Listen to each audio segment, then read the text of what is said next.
I would say with like 99% certainty this is going to go nowhere, but it will create this scenario where President Trump will say, well, now we have to have this negotiation. We can't be too tough on Russia. We shouldn't sanction their oil.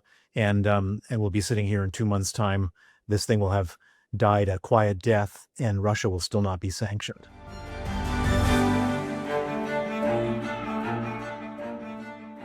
So, Bill Browder, thank you for joining the Trump Report today. Great to be here.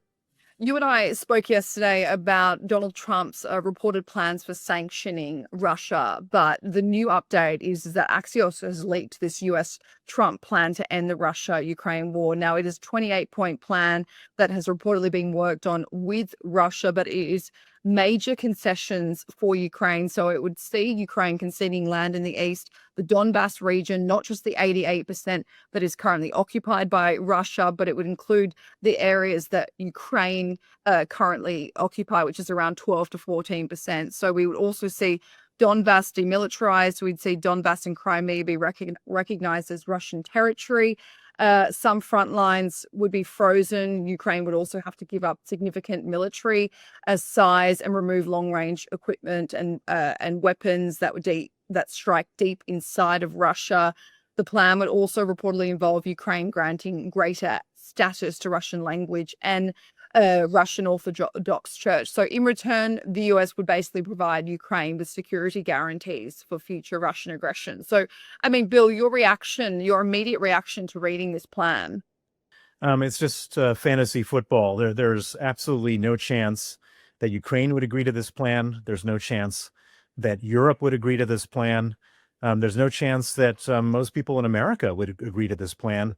And most importantly, Vladimir Putin wouldn't agree to this plan. It seems to me that there's one very clear objective of putting this thing out there, which is Vladimir Putin is trying to buy more time. Every time America gets close to actually taking some type of tough stance, like the idea of sanctioning Chinese, Indian, and Turkish oil consumers from Russia, Putin throws some kind of thing out there which suggests that he's ready to negotiate. You can't have a deal like this where you just foist upon Ukraine these conditions, and they won't agree to them, and nor should they agree to them. And it's interesting because at the same time as this plan was leaked, we also read this morning that General Keith Kellogg has finally thrown in the towel and left.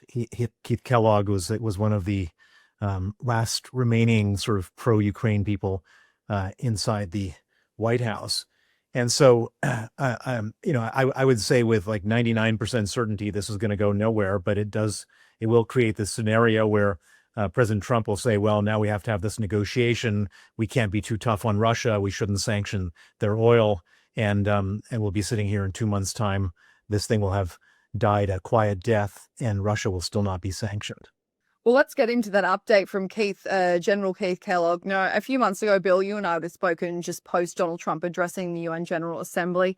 He declared in this speech that Ukraine can win the war. He said Ukraine can win back all of its territory lost to Russia with the support of the European nations and NATO. He called Russia a paper tiger.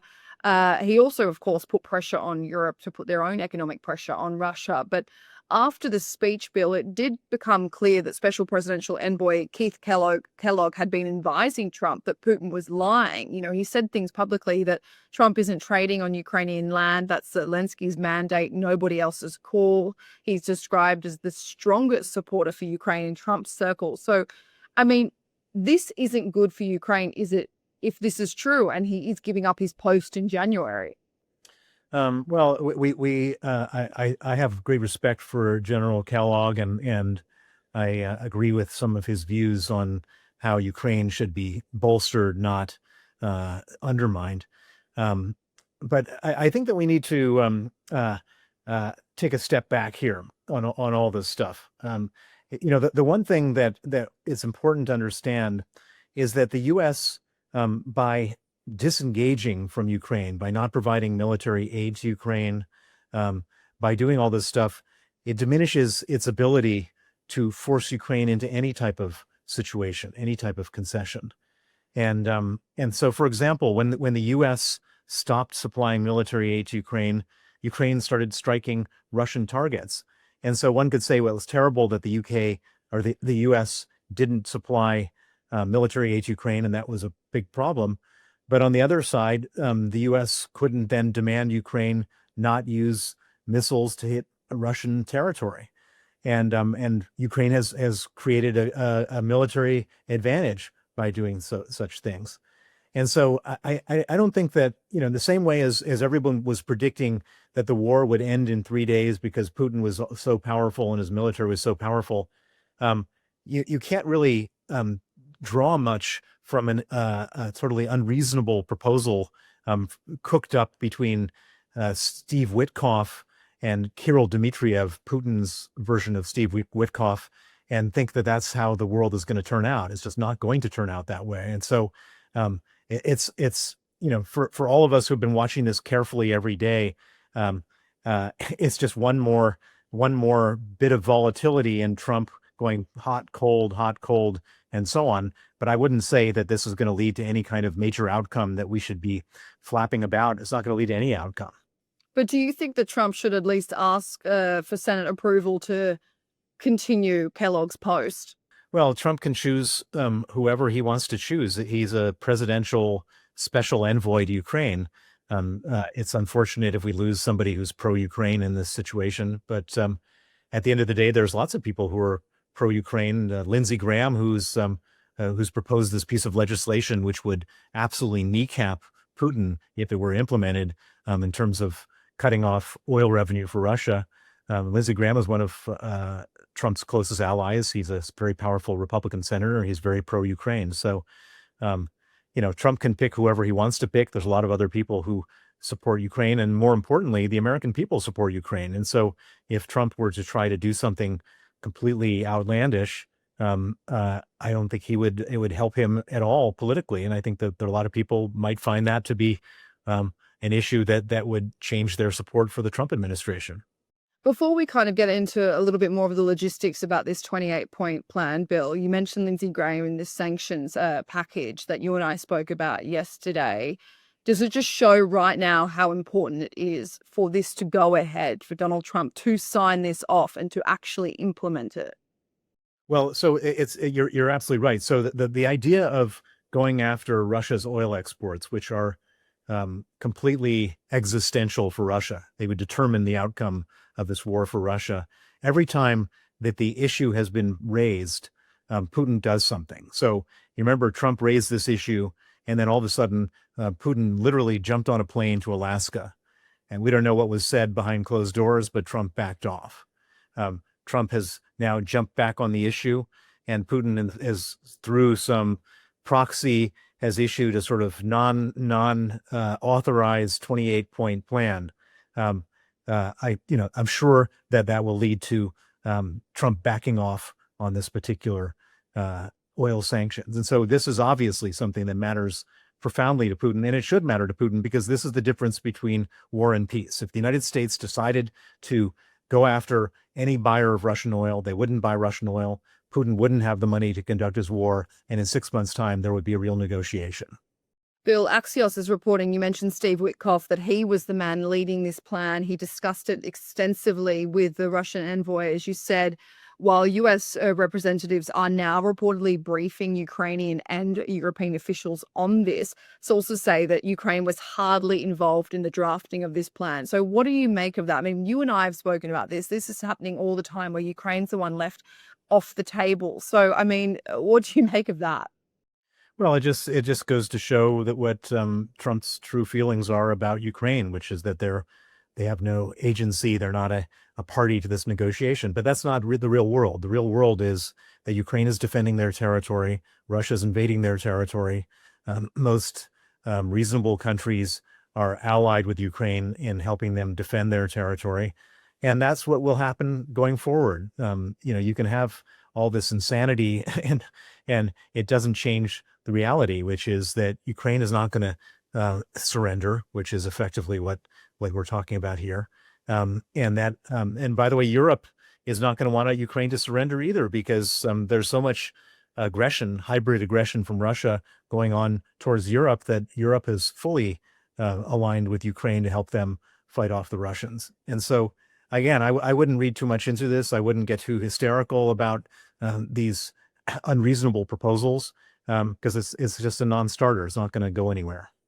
There was always speculation that Zelensky might be asked to give up land in order to get this guaranteed security protection if this were to happen again.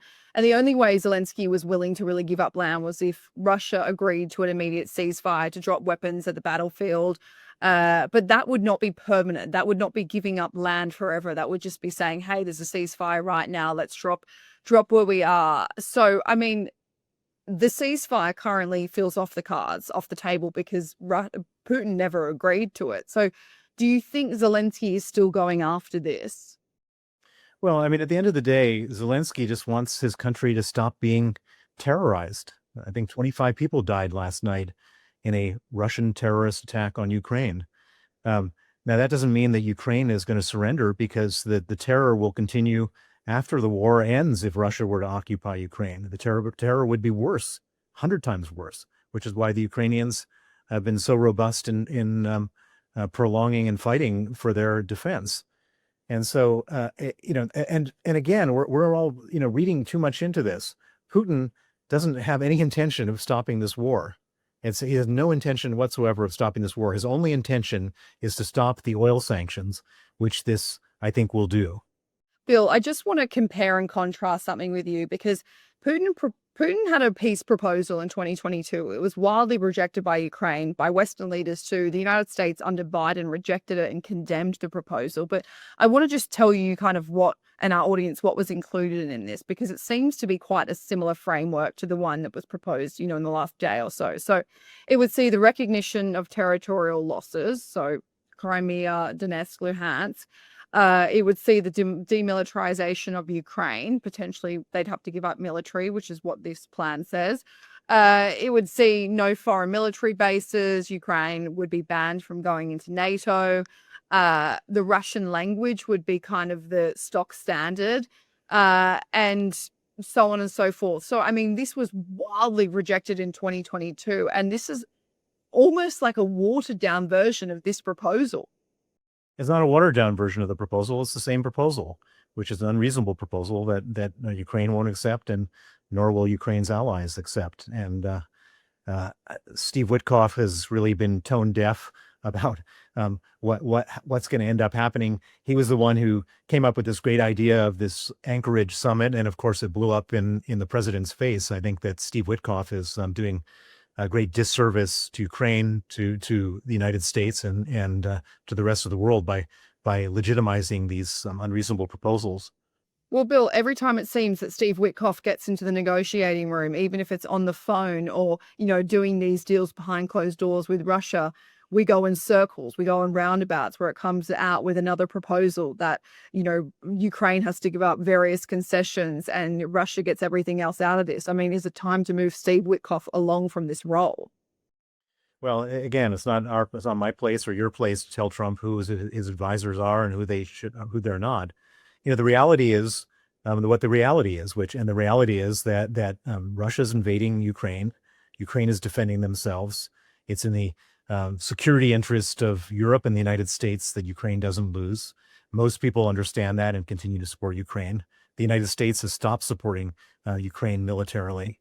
And then the United States, through these crazy proposals, are making all sorts of unreasonable requests, which are not going to be granted. And so we'll be sitting here next week and the week after talking about other things in relation to Ukraine, but I don't think this is going to be one of them.